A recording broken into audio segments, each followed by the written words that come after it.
Have you ever wondered how your vote counts in a general election? First off, you're not actually voting for a Prime Minister. Stick with me and I'll explain why. Instead, you're deciding who should represent you and your local area in Parliament. That local area is called a constituency, and there are 650 of them in the UK. Some are big, some are small, but each is made up of roughly the same number of voters, typically between 60 and 80,000.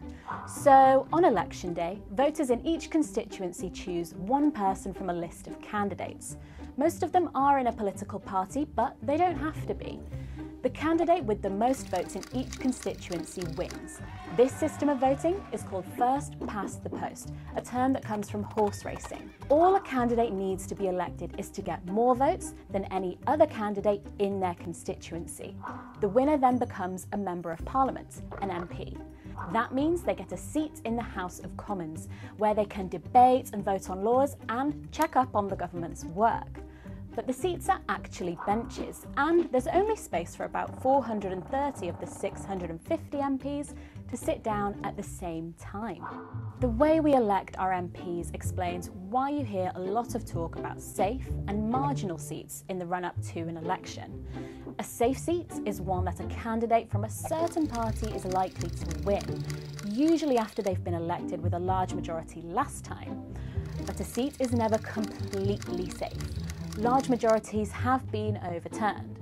Now, a marginal seat is one where the result is likely to be much closer, and it's those marginal seats that are the most hotly contested during an election campaign. Okay, but what happens to your vote if you didn't back the winner? Put simply, nothing happens with it at all. At the last election, 14 million votes cast were for losing candidates. That's almost half of all the votes at that election. And what that means is that the share of votes each party gets on election day isn't the same as the number of seats it ends up with in Parliament. Take the 2015 general election. Conservative Party candidates got 37% of votes across the country, but it still ended up with over half the seats in Parliament. UKIP, on the other hand, only got one seat in the House of Commons, despite a national vote share of almost 13%. But whichever candidate does win on election day, they're supposed to represent everyone in their constituency, and not just the people who voted for them. So who gets to be Prime Minister then? That would usually be the leader of the party with the most MPs in Parliament.